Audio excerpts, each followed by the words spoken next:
जय हिंद फ्रेंड्स। तो जैसा कि हमारी क्लासेस चल रही थी तो उसी क्रम में हम लोग पेपर कोड BHDE 144 छायावाद की महत्वपूर्ण प्रश्नों की तीसरी क्लास लेकर आए हैं।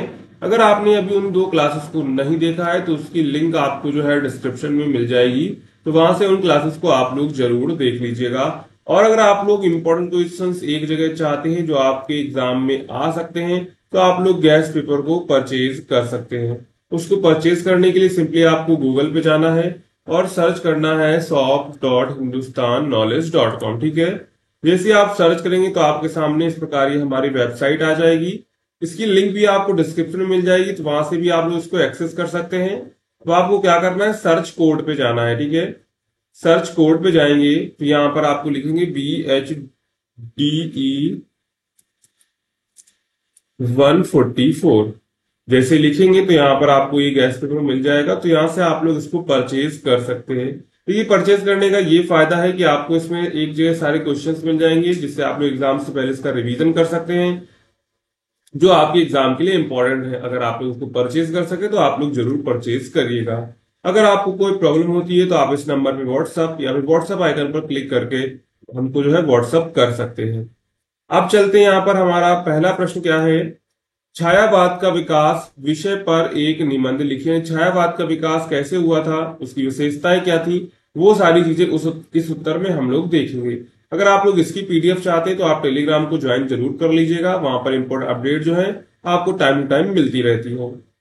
यहाँ पर है, हिंदी साहित्य के इतिहास में छायावाद एक अत्यंत महत्वपूर्ण और प्रभावशाली आंदोलन रहा है। देखिए, छायावाद उस समय, देखिए जब कोई भी छायावाद या भक्ति युग आता है, भक्ति काल आता है, ये सब क्या होता है, एक तरह का काल होता है, यानी कि एक तरह का आंदोलन होता है। ठीक है, यह एक साहित्यिक धारा है जो हिंदी काव्य के क्षेत्र में 20वीं शताब्दी के प्रारंभ में उभर कर सामने आई। छायावाद ने हिंदी कविता को एक नया रूप दिया, नई भाषा दी, नई भावनाओं से समृद्ध किया। यह केवल साहित्यिक क्रांति नहीं थी बल्कि भावनात्मक, दार्शनिक और आत्मिक दृष्टिकोण से भी एक नव जागरण था। अब देखेंगे छायावाद का अर्थ क्या है। तो छायावाद का शाब्दिक अर्थ होता है छाया का वाद, मतलब परंतु। साहित्य में इसका तात्पर्य होता है इस कविता से जिसमें रहस्यवाद हो, आत्मा की खोज हो, प्रकृति की सौंदर्यता हो और व्यक्ति की स्वतंत्र चेतना को अभिव्यक्ति मिली हो। यानी कि यहाँ पर छायावाद का, साहित्य में छायावाद का मतलब क्या होता है, ऐसी कविता जिसमें रहस्यवाद हो, आत्मा की खोज की गई हो, प्रकृति की सौंदर्य का वर्णन किया गया हो और व्यक्ति की स्वयं चेतना को अभिव्यक्त किया गया हो, वो क्या होती है, छायावाद कहलाता है, छायावाद युग कहलाता है। इसमें कवि अपने आत्मिक भावों, कल्पनाओं और अनुभूतियों को सूक्ष्म, कोमल और गूढ़ भाषा में प्रस्तुत करता है। यह धारा मुख्यतः भावनात्मकता, व्यक्तिवाद पर आधारित होती है। इसके बाद देख लेते हैं छायावाद का उद्भव। तो छायावाद का उद्भव 1918 के आसपास माना जाता है, जब जयशंकर प्रसाद का काव्य संग्रह आंसू प्रकाशित हुआ था। यानी काव्य जो छायावाद का उद्भव हुआ था 1918 में, जब जयशंकर प्रसाद का जो आंसू काव्य था वो प्रकाशित हुआ था। यह समय भारतीय इतिहास में भी बदलाव का दौर था। एक ओर देश आजादी की लड़ाई लड़ रहा था, वहीं दूसरी ओर साहित्यिक क्षेत्र में भी नए विचार जन्म ले रहे थे। उधर आजादी की लड़ाई भी चल रही थी और इधर साहित्य में भी लड़ाई चल रही थी। दूसरी ओर साहित्यिक क्षेत्र में भी नए विचार जन्म ले रहे थे। भारतेंदु युग और द्विवेदी युग की रचनाएं जहां देश, समाज और नैतिकता की बात करती थी, वहीं छायावाद ने मनुष्य के भीतर के भाव जगत की ओर ध्यान केंद्रित किया। यानी कि जो द्विवेदी युग, भारतीय युग में रचनाएं लिखी गई थी वो देश, समाज की नैतिकता की बात करती थी, वहीं जो छायावाद युग में कविताएं लिखी गई थी वो मनुष्य के भीतर के भाव जगत की ओर ध्यान केंद्रित करती थी। आप देख लेते हैं यहाँ पर छायावाद की प्रमुख विशेषताओं को। तो व्यक्तिवाद छायावादी कविता में अपने निजी अनुभवों और भावनाओं को अभिव्यक्त करता है। उसका ध्यान समाज की समस्याओं से हटकर आत्मा की अंतर यात्रा की ओर होता है। यानी कि इसमें व्यक्ति के अंदर भावना होती है, व्यक्तिवाद, यानी कि समाज को नहीं, इसमें कविताओं में समाज को नहीं देखा गया है बल्कि स्वयं के भीतर आत्मा की ओर झांकने को कहा गया है। इसके बाद है प्रकृति चित्रण। तो छायावादी कवियों ने प्रकृति को केवल सजावट के रूप में नहीं बल्कि एक जीवंत सत्ता के रूप में देखा। उन्होंने प्रकृति के माध्यम से अपने भावों को प्रकट किया। यानी कि उनके जो काव्य में, इसमें क्या हुआ है, प्रकृति को जो है एक जीवंत सत्ता के रूप में दिखाया गया है और उसके माध्यम से अपने भावों को प्रकट किया गया है। इसके बाद है रहस्यवाद। छायावाद में ईश्वर, आत्मा, ब्रह्म और प्रेम जैसे विषयों पर गहन विचार किया गया है। इसमें कहीं कहीं अद्वैत, वेदांत और भक्ति आंदोलन की भी झलक देखने को मिलती है। इसके बाद एक काव्य भाषा और शैली। तो छायावादी कवियों ने खड़ी बोली हिंदी को काव्य के योग बनाया। उनकी भाषा भावपूर्ण, काव्यात्मक, संस्कृतनिष्ठ और कलात्मक होती थी। इसके बाद इसमें प्रेम और सौंदर्य भी देखने को मिलता है रचनाओं में। तो प्रेम छायावाद का एक प्रमुख विषय रहा है, पर यह लौकिक न होकर आध्यात्मिक होता है। इस प्रकार सौंदर्य का चित्रण ये आदर्शवादी दृष्टिकोण से किया गया है। यानी कि वहां पर देखिए, जो प्रेम का जो विषय था वो प्रमुख था, लेकिन वो लौकिक यानी संसार का प्रेम नहीं था, बल्कि आध्यात्मिक प्रेम था। इसके बाद यहाँ पर देखेंगे छायावाद के जो चार प्रमुख स्तंभ कहलाए थे। तो छायावाद के जो है प्रमुख चार स्तंभ माने जाते हैं, जिन्हें छायावाद के चार स्तंभ कहा जाता है। यानी कि छायावाद के जो चार प्रमुख स्तंभ कौन कौन से? जयशंकर प्रसाद, सुमित्रानंद पंत और निराला जी और महादेवी वर्मा। तो जयशंकर प्रसाद जी को छायावाद का जनक कहा जाता है। उनकी रचनाओं में रहस्यवाद, प्रकृति प्रेम और दार्शनिक प्रमुख रूप से दिखती है, दार्शनिकता प्रमुख रूप से दिखती है। उनके प्रसिद्ध काव्य रचनाएं कामयानी, आंसू, झरना जो है ये इनकी प्रसिद्ध रचनाएं हैं। इसके बाद है सूर्यकांत त्रिपाठी निराला। निराला जी छायावाद के सबसे विद्रोही कवि थे। उन्होंने परंपरा को तोड़ते हुए नए विषयों पर लेखन किया। अनामिका, परिमल और तुलसीदास उनकी प्रमुख रचनाएं हैं। यानी कि उन्होंने क्या किया, जो है छायावाद के सबसे विद्रोही कवि थे। उन्होंने परंपरा को न मानते हुए, तोड़ते हुए नए विषयों का लेखन किया था। ठीक है, यानी कि परंपरागत जो कवि लिखते आ रहे थे उन्होंने क्या किया, उसका खंडन किया और इसके बाद अपने हिसाब से उन्होंने नई रचनाएं लिखी। इसके बाद है सुमित्रानंद पंत। पंत जी की कविताओं में प्रकृति सौंदर्य का अद्भुत चित्रण मिलता है। उनकी भाषा अत्यंत कोमल और संस्कृत निष्ठ होती थी। इनकी प्रमुख कृतियां पल्लव, गुंजन, युगांत हैं। इसके बाद है महादेवी वर्मा। तो महादेवी वर्मा जी को आधुनिक युग का मीरा भी कहा जाता है। ठीक है, उन्होंने अपने काव्य में करुणा, विरह, आत्मा की पीड़ा और आध्यात्मिक प्रेम को स्थान दिया। उनकी प्रमुख कृतियां थी निहार, रश्मि और दीपशिखा। तो ये जो चार स्तंभ हैं, ये क्या है, चार कवि हैं, ये जो है छायावाद के चार स्तंभ कहलाते हैं। इसके बाद है छायावाद का विकास और प्रभाव। तो छायावाद का आरंभ कब हुआ था? 1918 के आसपास हुआ था। 1936 तक ये हिंदी साहित्य की मुख्य धारा बना रहा। इस काल में हिंदी काव्य ने भावुकता, कल्पनाशीलता, भाषा की दृष्टि से अद्भुत ऊंचाइयों को छुआ। यह धारा केवल एक शैली नहीं थी, बल्कि एक चेतना थी। इसने कवियों को अपनी आत्मा की ओर खोज करने और उसे सुंदर शब्दों में व्यक्त करने की प्रेरणा दी।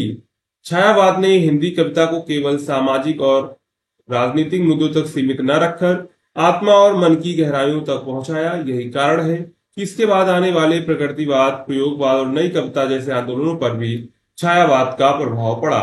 यानी कि इस कविता में सामाजिक राजनीतिक मुद्दों के साथ साथ जो है आत्मा, मन की गहराइयों को जाना गया, जिसके कारण क्या वो जो प्रकृतिवाद और प्रयोगवाद जो रचनाएं आगे चलकर जो युग आए, उसमें भी जो छायावाद का प्रभाव देखने को मिलता है। ठीक है, इसके बाद समापन में लिख देंगे, छायावाद हिंदी साहित्य में एक स्वर्णिम युग के रूप में जाना जाता है। इसने कविता को भावनात्मक, दार्शनिक और आत्मीय ऊंचाइयों तक पहुंचाया। छायावादी कवियों ने न केवल भाषा को नया रूप दिया, बल्कि कविता को आत्मा की अभिव्यक्ति का माध्यम भी बनाया।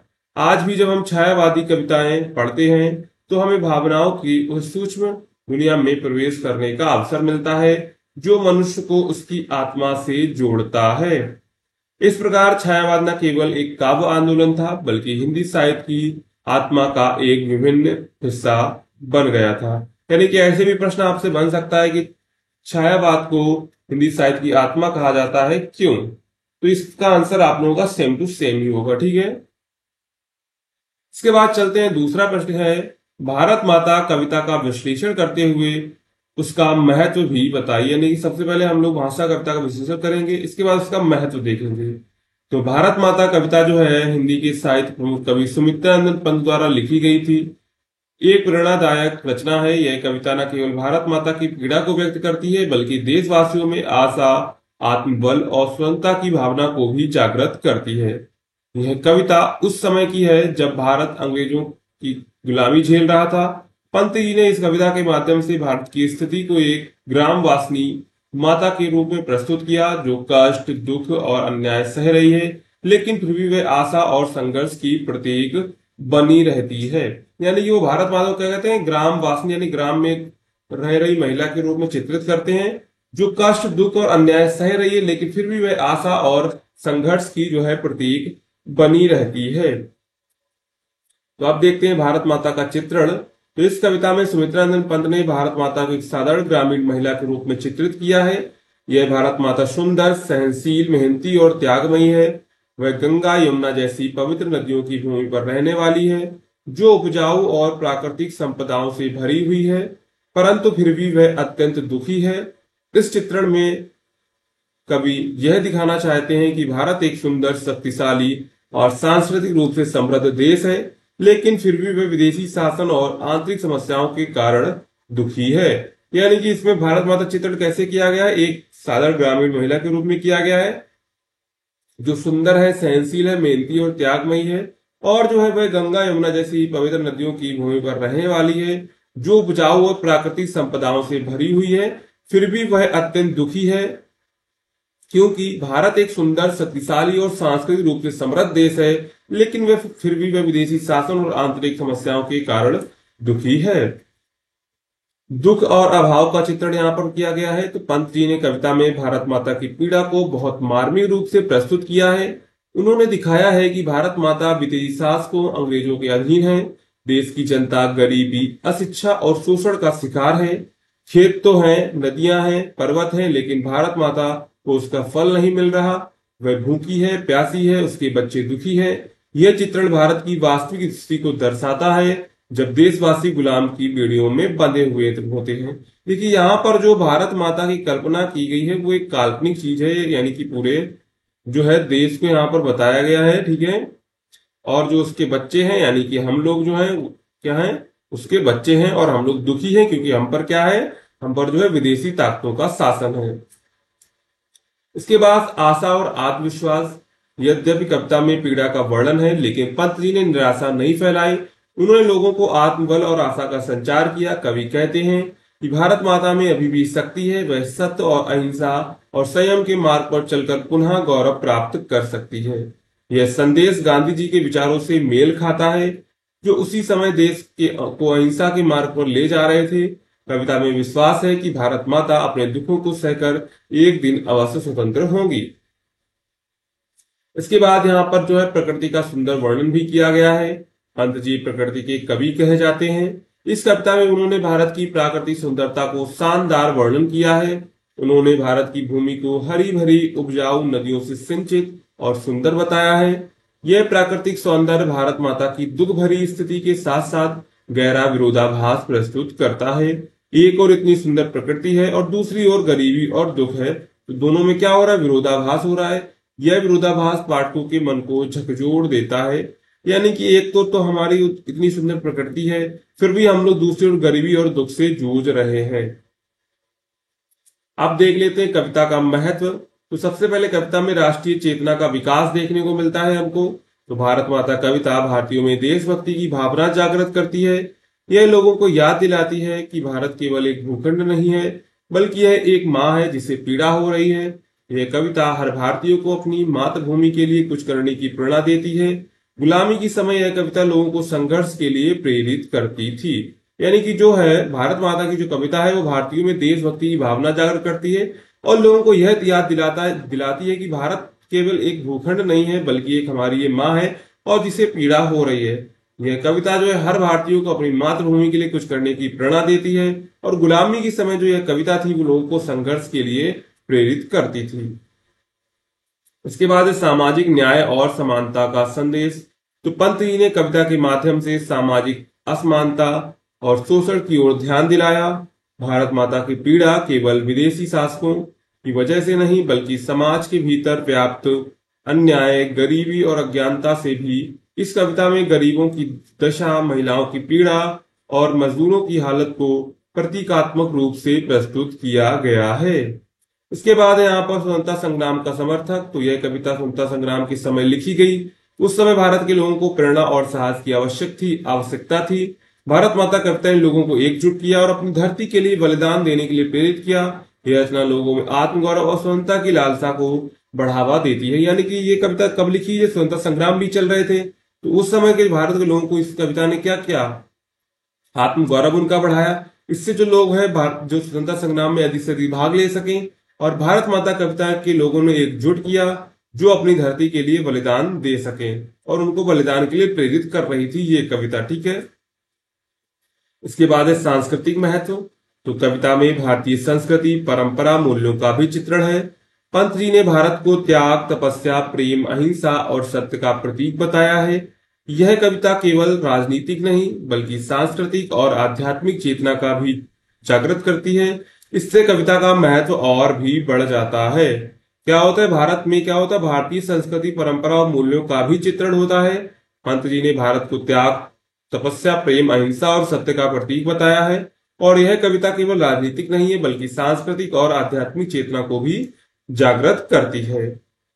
इसके बाद आ जाते हैं निष्कर्ष पर। तो भारत माता कविता एक प्रेरणादायक रचना है जो भारत की गुलामी, जनता की पीड़ा और विदेशी शासनों के अत्याचारों का यथार्थ चित्रण करती है, यानी कि सेम टू सेम बिल्कुल रियल जो है चित्रण करती है। लेकिन इस दुख के साथ ही यह कविता आशा, आत्मबल और स्वतंत्रता की राह भी दिखाती है। यानी कि इस कविता में गुलामी, जनता की पीड़ा और विदेशी शासकों के अत्याचारों का चित्रण भी किया गया है। साथ में कविता जो है आशा, आत्मबल और स्वतंत्रता की राह भी दिखाती है। सुमित्रानंद पंत जी ने भारत माता को केवल एक देश नहीं बल्कि एक जीवित, संवेदनशील मां के रूप में चित्रित किया है। यह कविता भारतीय स्वतंत्रता संग्राम के समय लोगों के लिए शक्ति, प्रेरणा का स्रोत बनी थी। आज भी यह कविता हमें अपने मातृभूमि के प्रति प्रेम, कर्तव्य, समर्पण की भावना सिखाती है। यह इसकी सबसे बड़ी विशेषता है।